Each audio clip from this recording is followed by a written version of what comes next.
Thank you, Iggy, for that introduction. I'm just going to stop sharing my video on my face. But anyways, hi everyone. Thank you for joining me today at UX South Africa. It's a pleasure to have you here, and it's a pleasure to be here. So today, I will be talking to you about wireframing and what it is, why we do it, and how. Now, the reason I chose to speak about wireframing is because I feel this area of the human-centered design process is being overlooked, and not enough effort is applied to upskill designers so that they can deliver a truly great solution to a design problem.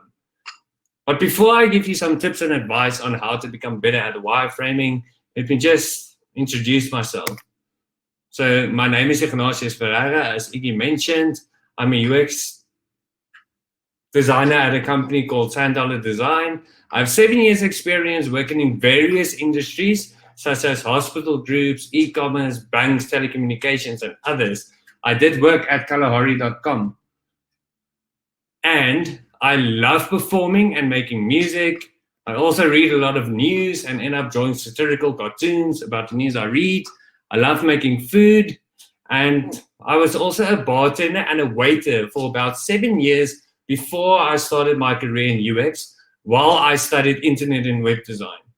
So as you can see, I absolutely love entertaining and serving people in many different ways. Now, you can reach me at LinkedIn, Twitter, or our company website, $10 Design. I will give you a couple of seconds if you want to maybe take a screen grab and just keep that close on your desktop. So let's move forward. So in this presentation, I will be providing some tips and advice on how to design low-fidelity wireframes that not only solve design problems, but also make the designs easy to understand for everyone who interacts with them. So based on my experience, you don't need to be a seasoned UI or graphic designer to create low-fidelity wireframes. There's a couple of basic principles about creating great low-fidelity wireframes that need to be understood by both novice and experienced UX designers. I will be sharing these principles with you during the course of this presentation. But first, let's start with the basics. What are wireframes and the reason why we create wireframes in the first place? So what is it? It's basically a representation of your site or app. It can be done on paper, a whiteboard, or digitally with tools like Figma or Sketch. Now, you can either do it on paper, on whiteboard, or digitally, like I just mentioned. And they consist of lines and text. The structural elements that represent priority are the focus of wireframes. Now, visual design and color is not a focus point of low-fidelity wireframes, but is of high-fidelity wireframes. So where does wireframes fit into the design process? Low-fidelity wireframes are created just after the research phase of the project plan. And it's for you to get your ideas out of your head while they are fresh and on canvas as quickly as possible. So firstly, you come up with conceptual designs, which is a visualization of your design concepts. You can use that to gather early feedback on design ideas or directions. And it usually takes form of rough sketches or low-fidelity wireframes or prototypes. Now, it may be tested on users if project timelines and budget allows it. And you do not need every data field, business rule, and process to be defined to perform this. And then it should quickly move into detailed design. Now, here you build on your conceptual designs. It informs, consumes, and aligns to the detailed process models, data dictionaries or data models, business rules, and the system architecture. And it consists of the individual product screen or designs, and the user interface structure and standards, and also the actual information architecture. But please note, there's no rule that says for 4 hours I will now do conceptual designs, and then for 4 hours I will do detailed design. It's an iterative process. If you can come up with conceptual designs in 15 seconds, that's awesome. It's A-OK. So you get low fidelity wireframes and you get high fidelity wireframes. Now, low fidelity wireframes is a mixture between your conceptual designs and detailed designs, as described in the previous slide. Now, high fidelity wireframes are the wireframes that gets handed over to developers to be developed. The UI designers will apply a style guide to your low fidelity wireframes and they will reskin your wireframes. So don't leave anything open for interpretation. UI designers should reskin your wireframes and make it look pretty. That's the level I expect low fidelity wireframes should be at. So why do we do it? Why do we create low fidelity wireframes? It's basically to show which elements the product is going to have and how they should interact with each other. It's to help designers explore and come up with solutions to design problems in a very quick and cost-effective way. It's to make designs easy to understand for everyone who interacts with them. And it's for you to share them with team members and stakeholders to obtain early feedback. But please note, before we move on, low fidelity wireframes can be evolved to higher fidelity, visually appealing screen designs at a later stage. But it's critical to first understand the flow of the various tasks, the structure of the system, and the screens within the system, as well as the contents and features contained within the various steps. So how do we do it? In my experience, I've noticed through the years that most UX designers struggle or can't illustrate their design concepts, from junior UX designers to seniors and even leads. Now, I wish somebody has made me aware of the principles that I'm going to share with you when I started out 7 years ago. So at $1 Design, we've established 6 wireframing principles that can help designers come up with the best possible solutions to design problems. And they are: get your ideas down, ask questions before and during your design, always refer back to best practice, be aware of cognitive load, follow the golden thread, and make conscious design decisions. So we teach these principles to our interns and graduates, and our designers also implement these principles with every design challenge they face. So let's take a closer look at each one of these wireframing principles. And the first one being, get your ideas down. Now, it's very important to analyze your research, engage some critical thinking, and get your ideas down. It definitely doesn't have to be perfect, and it doesn't have to be visually appealing. I believe that early on in the process, you should get your ideas out and experiment.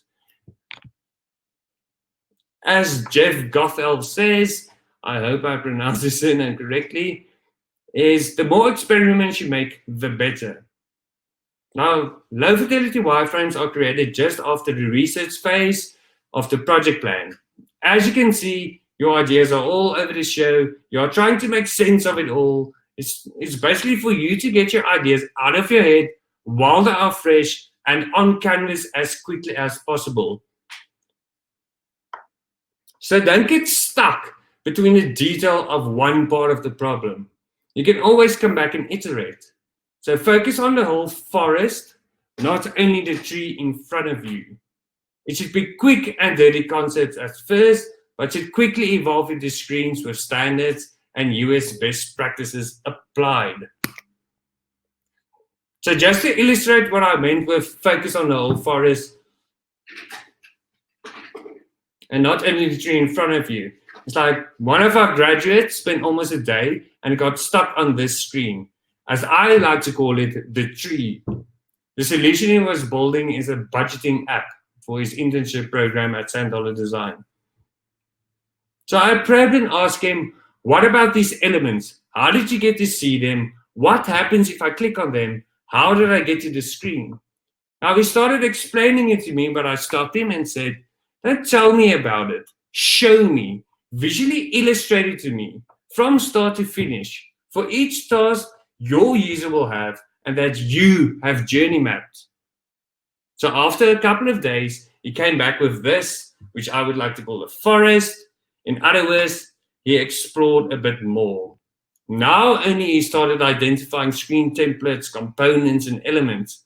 And in the end, it changed his screen designs dramatically. So now that you have identified some templates and you have some clarity on how the different screens would interact with each other a bit more, and you know which elements you would be working with, now you can start zooming in to the individual screens and components within these screens. And you can iterate on it and explore even more. So as you can see in this example from our graduate, he reimagined the information architecture and the information within the screens. Then finally came up with a final solution, and I hope you guys can agree with me, it definitely improved a lot. So basically what I'm trying to say is, don't buy the first thing you see. So get your ideas down, explore a bit more before you go into one direction. And now I'm bringing us into the wireframing principle number 2 of how can I actually see this forest? How do I explore it more? It's by asking questions before and during your design. So take a leaf from the book of our esteemed frenemies, the business analyst, and ask some basic 5W questions when starting off your design process. So questions you must have answers to before you start wireframing is, what am I designing? What does this proposed solution entail? Is it an app or a website? Why? What problem is this actually solving? And who is it for? Who are the different users that will use this solution? So the answers to these questions are typically found in activities such as conducting user research and creating a UX strategy before you get to the wireframing design. If these activities are not done, which often happens when teams try to shortcut the design process, then you will not be able to answer these basic questions and your designs will most probably fail. Other questions you must think about are questions your users will have when viewing your screen designs. And those are, where am I? Where did I come from? What can I do on this screen? And where can I go from here?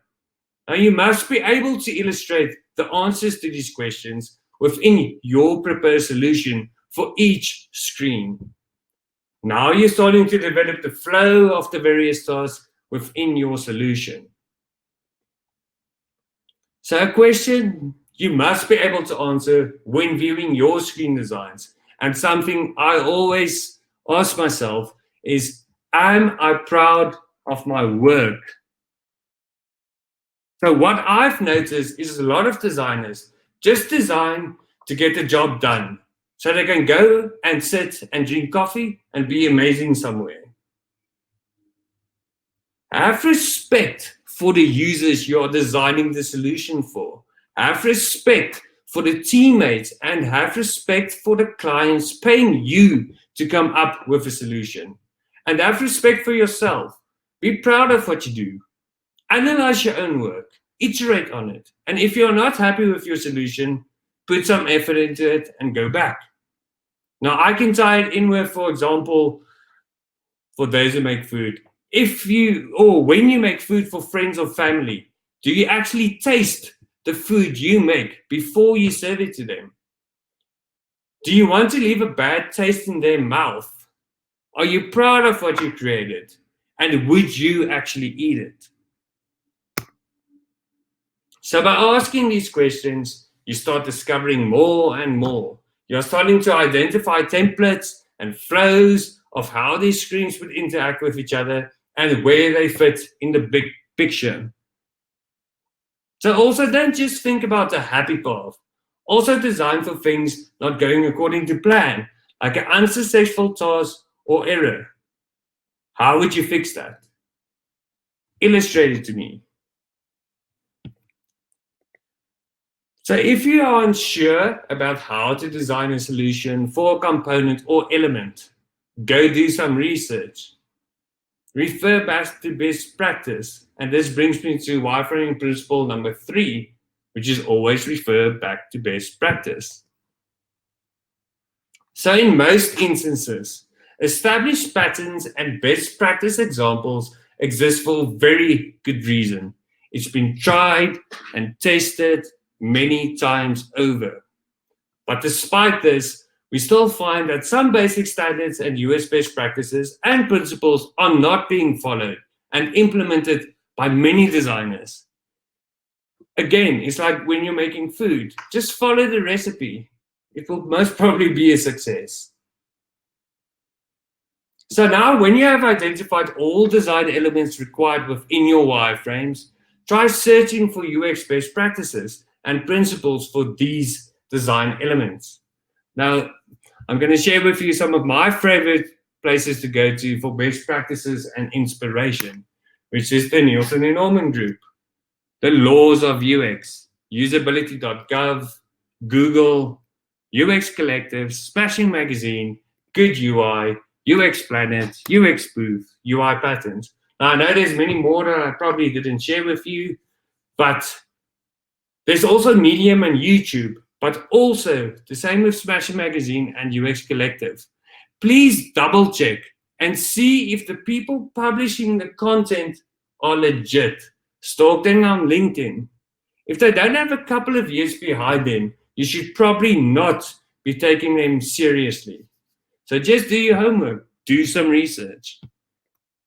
This quote I actually absolutely love from Jacob Nielsen, which is consistency is one of the most powerful usability principles.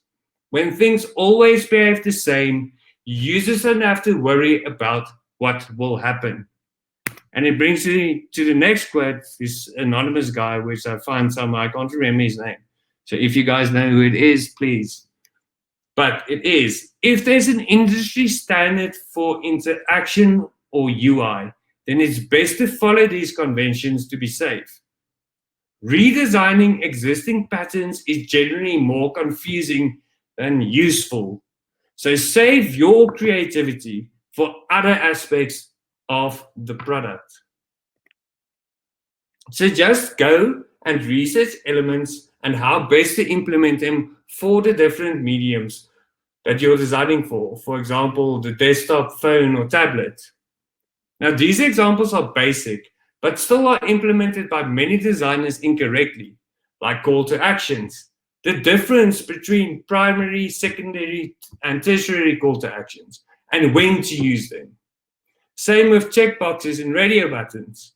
Even if you look at some of Apple's and Microsoft products, you still find that some of these basic elements are being implemented incorrectly.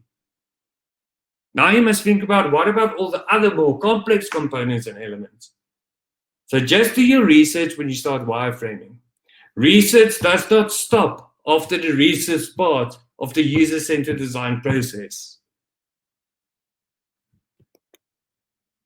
So while you are designing the screens for the solution, think about wireframing principle number 4, which is be aware of cognitive load.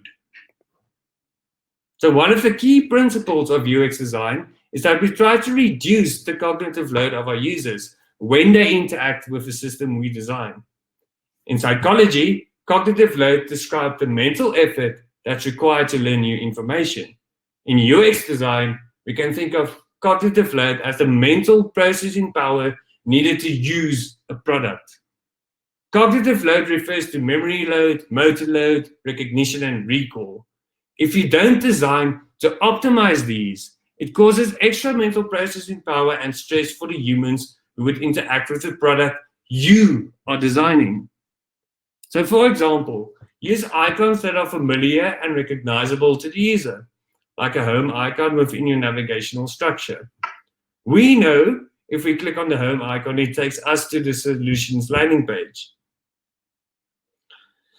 But one thing we have noticed when doing user testing is that some users don't know what to expect when they click or tap on the burger menu or home icon for that matter.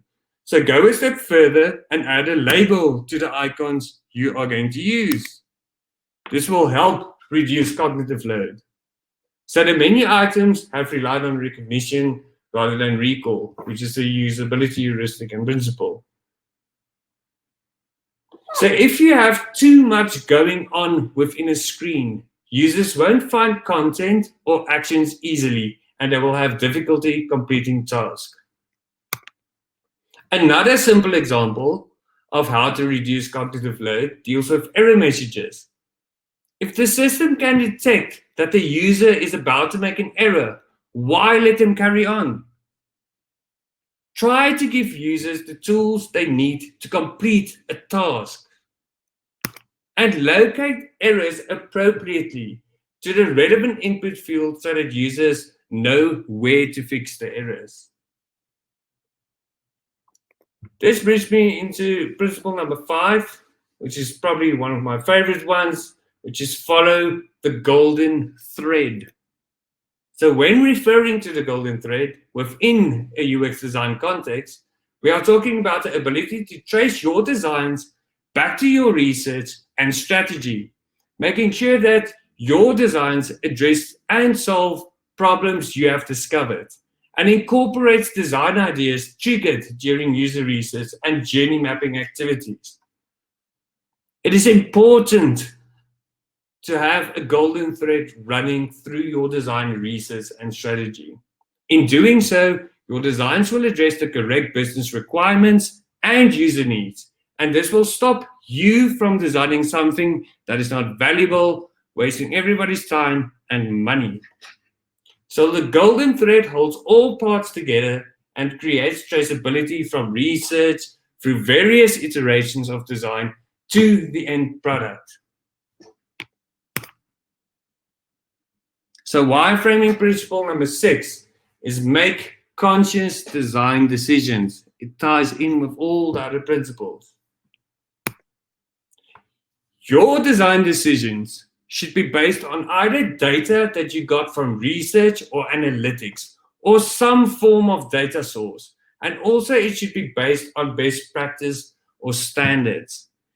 It should never be based because you thought something was a good solution or you thought it looked nice. No. So you have to be able to justify your design decisions because it's actually based on the research or the design process that you followed, or on best practice or on standards.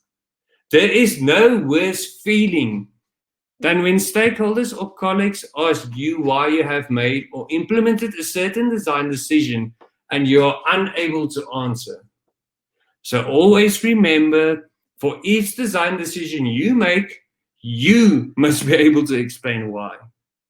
Or better yet, take the stakeholders on the problem-solving journey with you so they really understand your design decisions and choices. At the end of the day, by making conscious design decisions coupled with UX best practices and principles, you will feel comfortable when presenting or explaining your design choices. This will help you get buy-in from stakeholders and teammates. And that's right shoot. I'm always prepared, unlike some people.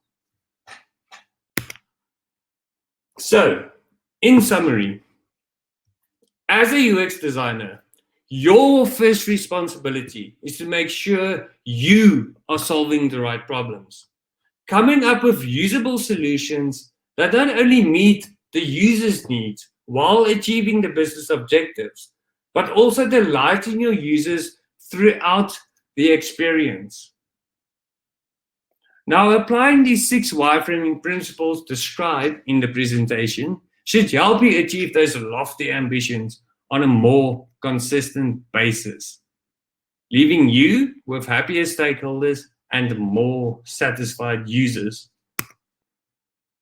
And that concludes my presentation. I would like to thank you very much for listening, and sorry for screaming. Please reach out to me at LinkedIn, Twitter, or the $10 Design website. Thank you so much for that, Ignatius. we've got some questions here for you. Yeah, I can answer that. So the first question is, what is your favorite wireframing tool? From Francis. Yeah, so one thing you must, yeah, always keep in the back of your mind. A fool with a tool is still a fool. So it doesn't matter if it's a whiteboard or it's a piece of paper I'm drawing on, but the one we use when we create our wireframes and we deliver it to the UI designers, and then the developers come in and they must implement it. The tool we are using, and one of my favorite tools, is Figma. So if that answers your question. Okay. Thank you. And the next question from Atisha. How do you introduce wireframing to interns and graduates? So I'm assuming she's asking what is the process, and how do you describe it and go from there. Hmm. That's a cool question. Thank you. So what happened was, like, in 2019 at St. Dollar Design, we actually started the internship and graduate program, and we had 5 interns. And then I was in charge of actually teaching people how to wireframe. And then in 2020, we got 10 new extra interns and graduates. So what happens as while we do this, while I was actually teaching the 2019 school, I actually started developing with my boss, Jacob van der Heever, these wireframing principles. Because everywhere, if you go on the internet, you can't really find something that actually teaches somebody how to wireframe. So how do we introduce wireframing to interns and graduates? Through the internship and graduate program. So I would be in charge of that and then actually walk them through it.